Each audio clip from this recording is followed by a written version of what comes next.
তো primary TET 600 MCQ EVS marathon ক্লাসের আজকে 3 নাম্বার ক্লাস। তো আজকের সেটে 30টা কোশ্চেন নিয়ে আলোচনা করা হবে এবং তার সাথে বিস্তারিত ব্যাখ্যাও থাকবে। তো চলো দেখা যাক আমাদের পরপর কোশ্চেনগুলো কি আছে। তো প্রথম কোশ্চেন আছে বিওডি হলো, অ্যাকচুয়ালি বিওডির ফুল ফর্ম আমরা জানি কি, বায়োলজিক্যাল অক্সিজেন ডিমান্ড। তো বায়োলজিক্যাল অক্সিজেন ডিমান্ড বলতে তাহলে এখানে কি হবে, যে জৈবিক অক্সিজেন চাহিদা। তো এখানে সি এর দাগ হবে সঠিক উত্তর। এবার আমাদের একটু জানতে হবে বিওডি কি। তো দেখো বলছে বিওডি এর পূর্ণরূপ হলো বায়োলজিক্যাল অক্সিজেন ডিমান্ড, যার বাংলা অর্থ হলো জৈবিক অক্সিজেন চাহিদা। 1 লিটার জলে উপস্থিত পচনযোগ্য জৈব দূষককে ব্যাকটেরিয়ার মতো অণুজীব দ্বারা ভাঙতে যে পরিমাণ অক্সিজেনের প্রয়োজন হয় তাকে উক্ত জলের বিওডি বলে। অর্থাৎ এটা জল দূষণের মাত্রা প্রকাশ করার একটা মাধ্যম।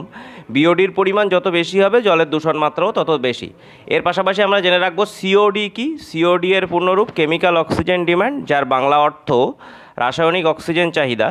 তো এখানে বলছে 1 লিটার জলে উপস্থিত জৈব ও অজৈব, আগেরটা ছিল শুধু জৈব, এখানে জৈব অজৈব দূষককে রাসায়নিক পদার্থ দ্বারা ভাঙতে যে পরিমাণ অক্সিজেনের প্রয়োজন তাকে সিওডি বলে বা কেমিক্যাল অক্সিজেন ডিমান্ড বলে। এখানে বলছে বিওডি ও সিওডি উভয়ই জলের দূষণ মাত্রা প্রকাশ করতে ব্যবহৃত হয়। তাহলে এর উত্তর, সঠিক উত্তর হবে কি, উত্তর সি, জৈবিক অক্সিজেন চাহিদা। এবার আসি 2 এর প্রশ্নে, উচ্চ শব্দ দেহে কোন রোগ সৃষ্টি করে। তো রক্তনালীর সংকোচন, মানসিক চাপ ও উদ্বেগ, হৃদস্পন্দন বৃদ্ধি না পৌষ্টিক নালীর প্রদাহ। তো এখানে দেখো রক্তনালীর সংকোচ তো হবেই না, পৌষ্টিক নালীর প্রদাহ হবে না, কনফিউশন থাকে মানসিক চাপ ও উদ্বেগ এবং হৃদস্পন্দন বৃদ্ধি। তো এখানে শব্দের সাথে হৃদস্পন্দন বৃদ্ধির সম্পর্ক থাকলেও শব্দ মূলত যে রোগটা সৃষ্টি করে সেটা মানসিক চাপ ও উদ্বেগ। এসো দেখা যাক যে শব্দ থেকে কী কী রোগ আমাদের হয়। উচ্চ শব্দ বা শব্দ দূষণের কারণে দুশ্চিন্তা, উগ্রতা, উচ্চ রক্তচাপ, টিটিনিটাস, শ্রবণ শক্তি হ্রাস, ঘুমের ব্যাঘাত সহ অন্যান্য ক্ষতিকর বিরূপ প্রতিক্রিয়া ঘটতে পারে। তার পাশাপাশি আরও যে ইনফরমেশনগুলো জেনে রাখবো, শব্দ পরিমাপের একক হলো ডেসিবেল। আর বিশ্ব স্বাস্থ্য সংস্থা WHO এর শব্দ দূষণ হিসাবে 65 ডেসিবেলের বেশি শব্দকে শব্দ দূষণ হিসেবে সংজ্ঞায়িত করে এবং সুনির্দিষ্টভাবে বলতে গেলে 75 ডেসিবেল অতিক্রম করলে ক্ষতিকর হয়ে ওঠে এবং 120 ডেসিবেলের উপরে উঠলে বেদনাদায়ক হয়ে ওঠে। তো কখন শব্দ, কোন মাত্রার শব্দ ক্ষতিকর হয়ে ওঠে, এটা নিয়ে প্রশ্ন আসতে পারে। এবার আসি, তো এখানকার সঠিক উত্তর হচ্ছে বি।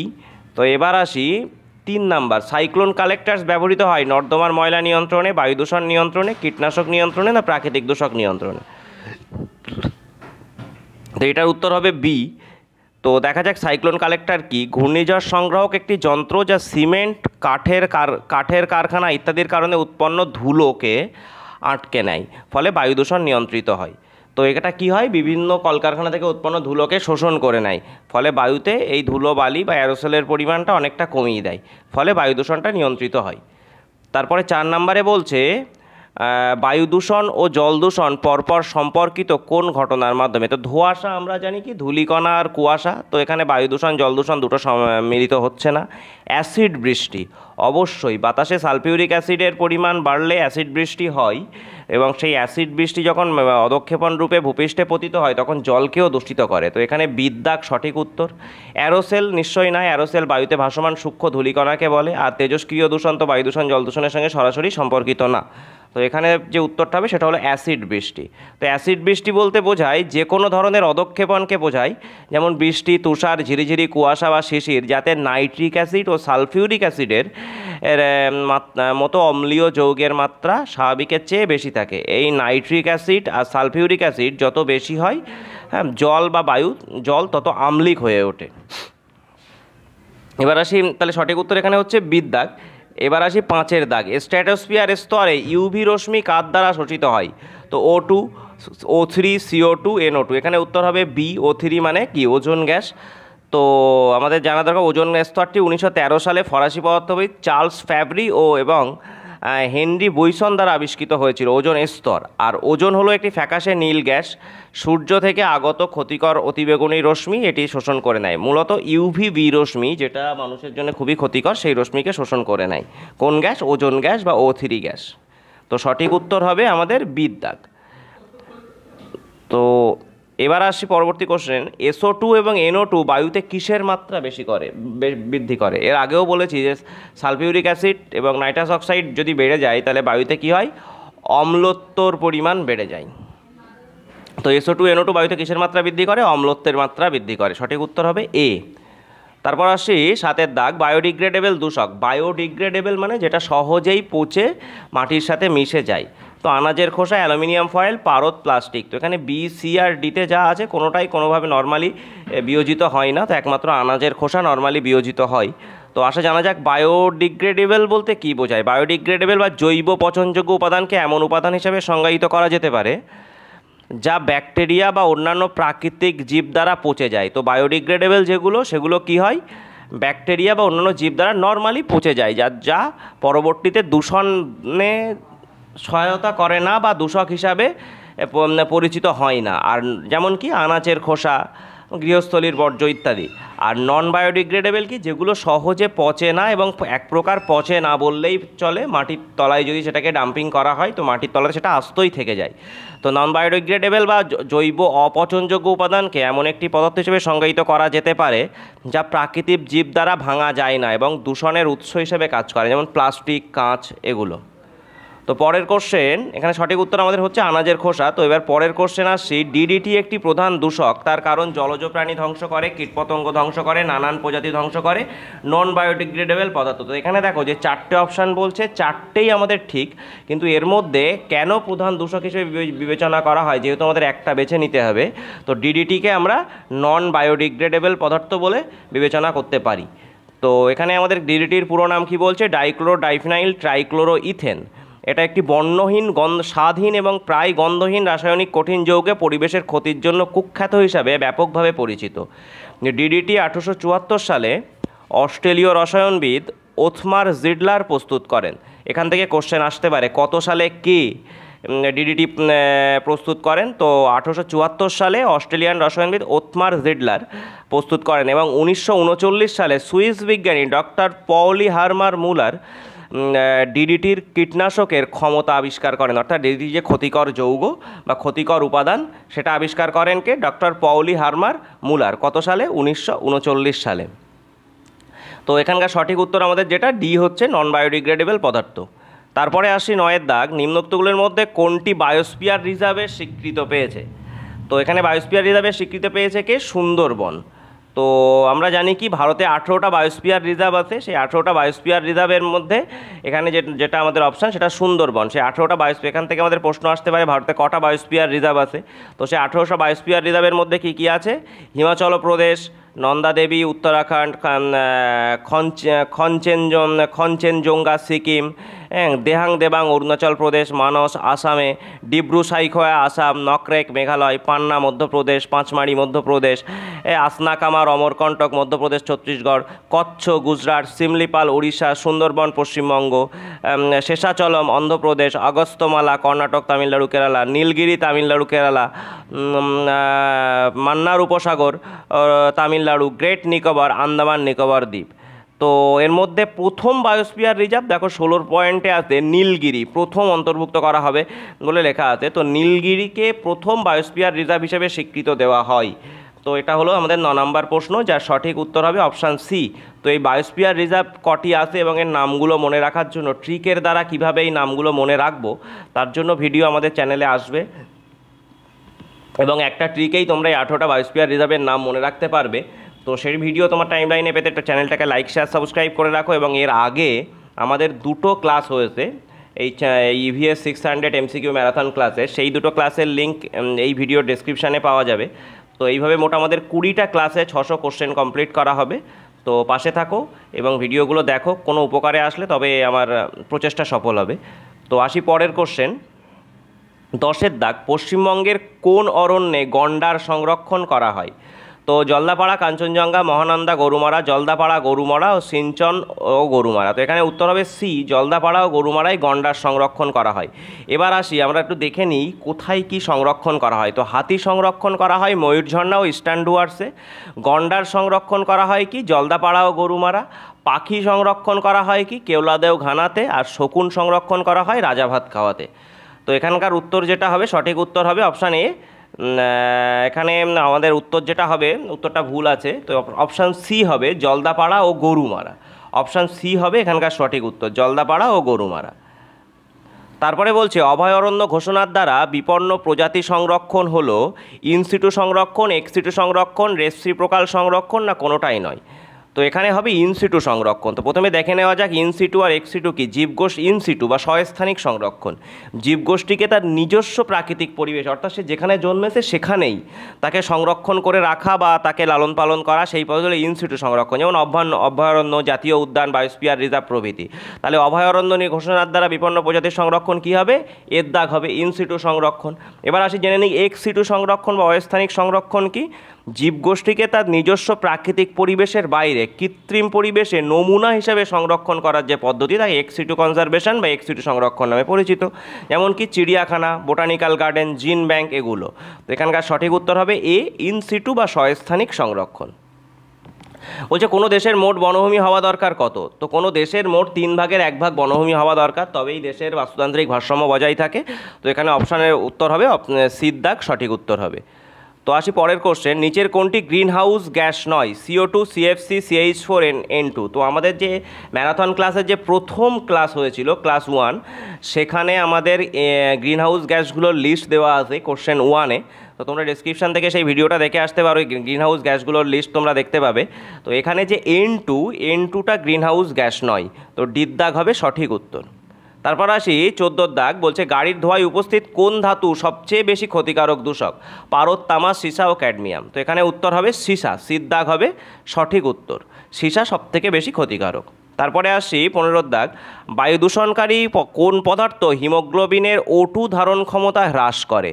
তো এখানে বায়ু দূষণের যে কার্বন মনোক্সাইড আছে, সেই মনোক্সাইড আমাদের মানবদেহে বা প্রাণীদেহে হিমোগ্লোবিনের অক্সিজেন ধারণ ক্ষমতা হ্রাস করে দেয়। তো অপশান হবে এর দাগ কার্বন মনোক্সাইড।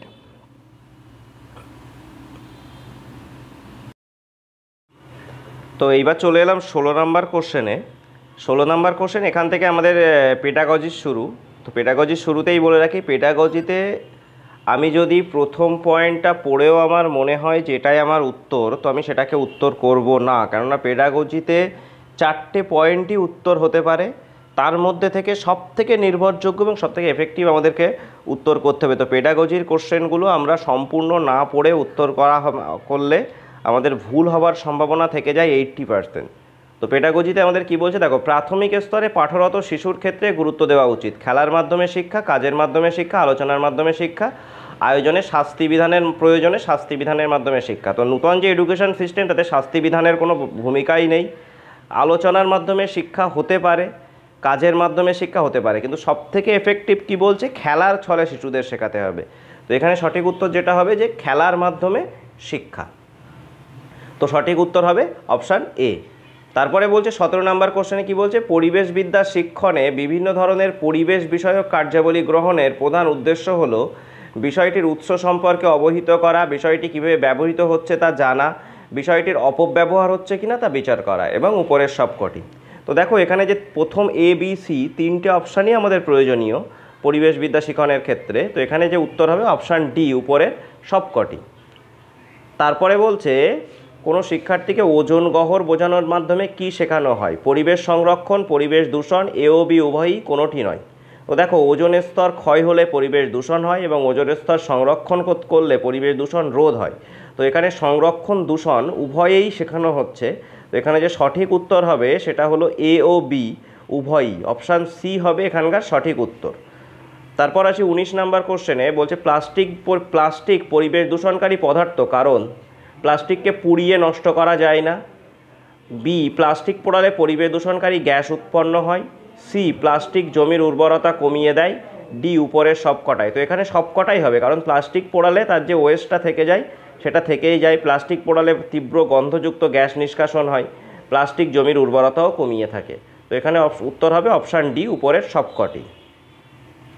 এবার আছে 20 নম্বর কোশ্চেন, পরিবেশবিদ্যা বিষয়ক সমস্যা সমাধানে শিক্ষকের ভূমিকা হবে সমস্যাটিকে সামগ্রিকভাবে উপস্থাপন করা, সমস্যাটির জটিলতা হবে মাঝারি ধরনের, সমাধানটির মধ্যে কিছু অসঙ্গতি থাকবে না। তো দেখো প্রথমে সমস্যাটিকে সমগ্রভাবে উপস্থাপন করতে হবে, আসল সমস্যাটা কি।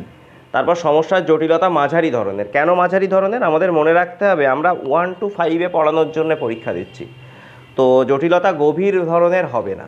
আর তৃতীয় যেটা পয়েন্ট বলছে যে সমস্যাটির সমাধানের মধ্যে কোনো অসঙ্গতি থাকবে না, স্টুডেন্টদের মধ্যে কোনো কনফিউশন থাকবে না। তো এখানে উত্তর হবে অপশান ডি, উপরের সবকটি। তারপর 21-এর দাগে বলছে পরিবেশ বিষয়কে সহজভাবে উপস্থাপনের জন্য একজন শিক্ষকের কাছে অবশ্যই থাকা প্রয়োজন। এ বলছে মূর্ত জিনিস, বি পাঠ্যপুস্তক, সি চার্ট, ডি ছবি। তো এখানে দেখো বি, সি আর ডি এই তিনটে জিনিস যে কোনো শিক্ষাক্ষেত্রেই উপস্থিত থাকে, পাঠ্যপুস্তক, চার্ট এবং ছবি। তো মূর্ত জিনিস মানে যেটা চোখে দেখা যায় ও হাতে ছুঁয়ে দেখা যায়, সেরকম মূর্ত জিনিস দিয়ে উদাহরণ দিয়ে বোঝাতে হয়। যেমন পৃথিবীর আকৃতি বোঝাতে গেলে যদি একটা কমলালেবু নিয়ে বোঝানো হয়, তো সেই কমলালেবুটা হবে মূর্ত জিনিস। তো এখানে হবে কি, অপশান এ হবে সঠিক উত্তর। তারপরে 22-এর দাগে বলছে পরিবেশ দূষণের হাত থেকে রক্ষা করার জন্য শিক্ষকের প্রয়োজন শিক্ষার্থীদের বায়ু দূষণ সম্পর্কে অবহিত করা, জল দূষণ সম্পর্কে অবহিত করা, এ ও বি উভয়ই কোনোটিই নয়।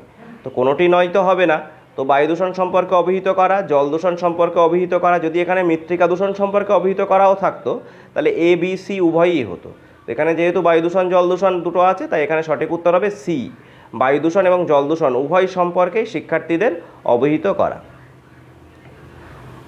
তো এখানে উত্তর আমাদের বাই মিস্টেক এখানে টাইপিংয়ে এ এসছে, তো এখানে 22-এর দাগের উত্তর হবে অপশান সি, এ ও বি উভয়ই।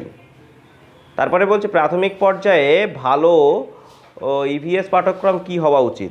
এতে বলছে অনুশীলন শেষে আরও প্রশ্ন অন্তর্ভুক্ত করা, বিতে বলছে পারিপার্শ্বিক অন্বেষণ করার সুযোগ প্রদান করা, সিতে বলছে ধারণার বিস্তারিত ব্যাখ্যার উপর দৃষ্টিবদ্ধ করা, আর ডিতে বলছে পদের সঠিক সংজ্ঞার উপর জোর দেওয়া। তো এখানে যে সঠিক উত্তর হবে অপশান বি, ধারণার বিস্তারিত ব্যাখ্যার উপর দৃষ্টিবদ্ধ করা। তো তারপরে বলছে দেখো 24-এর দাগ বলছে একজন শিক্ষক পরিবেশবিদ্যার প্রসঙ্গে শিক্ষার্থীদের বোঝা ছাড়া শেখা বিষয়টি বোঝাবেন। এই বোঝা ছাড়া শেখা মানে বার্ডেন বা মানে মানসিক চাপ ছাড়া শেখা। তো সেখানে কি স্কুল ব্যাগের ওজন কম, বোধগম্যতার ভার কমাতে হবে, ইভিএস পাঠ্য বইয়ের অধ্যায়ের সংখ্যা কমাতে হবে, ইভিএস পাঠ্যক্রম অর্ধেকে নামিয়ে আনতে হবে। তো এখানে যে উত্তর হবে, উত্তরটা হবে অপশান এ, স্কুল ব্যাগের ওজন কম করতে হবে। অর্থাৎ সরাসরি বই থেকে বা পাঠ্যপুস্তক থেকে না শিখে সরাসরি পরিবেশে ভ্রমণের মাধ্যমে বা পরিবেশ থেকে হাতে কলমে শেখার কথা বলা হচ্ছে। তো এখানে সঠিক উত্তর এ। তারপর 25-এর দাগ বলছে একজন শিক্ষক হিসেবে আপনার কি মনে হয় যে পরিবেশ শিক্ষা কোন পর্যায়ে অত্যন্ত গুরুত্বপূর্ণ? প্রাথমিক স্কুল পর্যায়ে, মাধ্যমিক স্কুল পর্যায়ে, স্নাতক পর্যায়ে, উপরের সবকটি। তো দেখো মানুষ সমাজবদ্ধ জীব, আর সমাজ গড়ে উঠেছে পরিবেশ নিয়ে। তো পরিবেশকে মানুষের জন্ম থেকে মৃত্যু পর্যন্ত জানতে হবে। তাই এখানে যে 3টে স্তরের কথা বলছে, সব স্তরেই আমাদের পরিবেশ শিক্ষা দরকার। তো এখানে বলছে উপরের সবকটি। তো তারপরে হবে 26-এর দাগে বলছে শিক্ষক হিসেবে আপনি কোন বিষয়টি আপনি মনে করেন পরিবেশগত অধ্যয়নের লক্ষ্য নয়? পরিবেশকে দূষিত করা, পরিবেশকে বিশ্লেষণ করা, পরিবেশকে রক্ষা করা, আর পরিবেশে শেখার কৌশল শনাক্ত করা। তো এটা একদম সেই মকেপে চকা কোশ্চেন। তো এই ধরনের কোশ্চেন একদম উত্তর আমি জানি যে উত্তর হবে, এখানে সবাই আমরা জানি যে কী হবে, এ হবে, পরিবেশকে দূষিত করা। এটা আমাদের পরিবেশবিদ্যার লক্ষ্য নয়, অধ্যয়নের লক্ষ্য নয়। তো সবথেকে ভুল যেটা হয়, তাড়াহুড়োয় এই অধ্যয়নের লক্ষ্য নয়, এই নয়টা আমাদের নজরে আসে না, যে কারণে আমরা প্রায়শই এই ধরনের সহজ প্রশ্নগুলো ভুল করে আসি। তো এখানে যে উত্তরটা হবে, উত্তর হবে কি অপশান এ। তারপরে বলছে শিক্ষক ইকো ভ্রমণের জন্য শিক্ষার্থীদের যে স্থানে নিয়ে গেলে উপযুক্ত হবে। তো ইকো ভ্রমণ বলতে যেখানে বাস্তুতান্ত্রিক উপাদানের সাথে পরিবেশগত উপাদানগুলো উপস্থিত থাকে। তো সেখানে কি বলছে, হিমালয় ভ্রমণ এটা জিওগ্রাফিক্যাল ভ্রমণ হবে, সুন্দরবন ভ্রমণ এটা ইকো ভ্রমণ হবে। তো পুরী ভ্রমণ, বেনারস ভ্রমণ, তো পুরী বেনারস আমরা ধর্মীয় বেনারসকে ধর্মীয় ভ্রমণ হিসেবে দেখতে পারি, পুরীকে আমরা জিওগ্রাফিক্যাল ভ্রমণ হিসেবে দেখতে পারি। তো এখানে যে ইকো ভ্রমণ যেটা বলছে সেটা সুন্দরবন হবে, সুন্দরবন ভ্রমণ, অপশান হবে বি সঠিক উত্তর। তারপরে বলছে একজন পরিবেশবিদ্যার প্রাথমিক শিক্ষক হিসাবে আপনার শিক্ষার্থীদের পরামর্শ দেওয়া উচিত পরিবেশ সম্পর্কে, সাহিত্য সম্পর্কে, স্বাস্থ্য সম্পর্কে, না এ ও সি উভয়ই? তো পরিবেশ এবং স্বাস্থ্য পরস্পর রিলেটেড। তো সুস্থ পরিবেশ সমান সমান সুস্থ শরীর। তো এখানে আমাদের যে পরামর্শ দেওয়া উচিত সেটা হবে এ ও সি উভয়ই, পরিবেশ সম্পর্কে ও স্বাস্থ্য সম্পর্কে, অপশান ডি হবে সঠিক উত্তর। তারপরে বলছে শ্রেণীকক্ষে পিছিয়ে পড়া শিক্ষার্থীদের সঙ্গে শিক্ষক হিসেবে আপনি কীরকম সম্পর্ক গড়ে তুলবেন। তো তাদের দুর্বলতার জায়গাগুলো বিচার করবেন এবং সমাধান করবেন, তাদের গুরুত্ব দেবেন না, তাদের মেধাবী ছাত্রীদের সঙ্গে তুলনা করবেন, তাদের পিতামাতাকে জানাবেন। তো তুলনা অনেক সময় এখানে যে সিদ্ধাগে বলছে মেধাবী ছাত্রছাত্রীদের তুলনা করবেন, তুলনা অনেক সময় দুইভাবে কাজ করে, নেগেটিভ ও পজিটিভ। তো যদি নেগেটিভভাবে কাজ করে তো এখানে শিক্ষার্থী হতাশ হয়ে তার পড়াশুনো থেকে আরও পিছিয়ে আসতে পারে, আবার অনেক সময় মনের জেদ নিয়ে সে আবার পড়াশুনো করতে পারে। তো তুলনা করা যাবে না, পিতামাতাকে জানানোও যাবে না এবং তাদেরকে গুরুত্ব দেবেন না, এটা হবেও না। তো কী হবে উত্তর? অপশান এ হবে, তাদের দুর্বলতার জায়গাগুলো বিচার করবেন এবং সমস্যার সমাধান করবেন। তো তারপরে বলছে পরিবেশবিদ্যার ক্লাসে একজন শিক্ষার্থীর যে আচরণ দেখে আপনি বুঝবেন যে সে মানসিক চাপে রয়েছে। এখানে মানসিক চাপের কথা বলছে পঠন পাঠনে পূর্ণ একাগ্রতা, এটা হবেই না, কেননা মানসিক চাপে থাকলে একাগ্রতা আসবে না। অত্যাধিক পরিমাণে অবাঞ্ছিত কথা বলা, এটা মানসিক চাপের লক্ষণ না, এটা হলো কি, এটা মানে আগ্রহের অভাব। সিতে বলছে অতি সক্রিয়তা, যখনই তার মানসিক চাপ থাকবে সে অতি সক্রিয়তা দেখাবে না।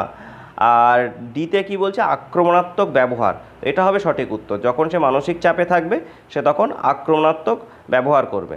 তো এই ছিল আমাদের আজকের ক্লাসের 30টা কোশ্চেনের আলোচনা। তো এই 30টা কোশ্চেন থেকে অনেকগুলো কোশ্চেন, এখানে 30টা কোশ্চেন আলোচনা করা হয়েছে, কিন্তু এখান থেকে আমরা প্রায় 50 থেকে 60টা কোশ্চেনের ইনফরমেশান কালেক্ট করতে পেরেছি।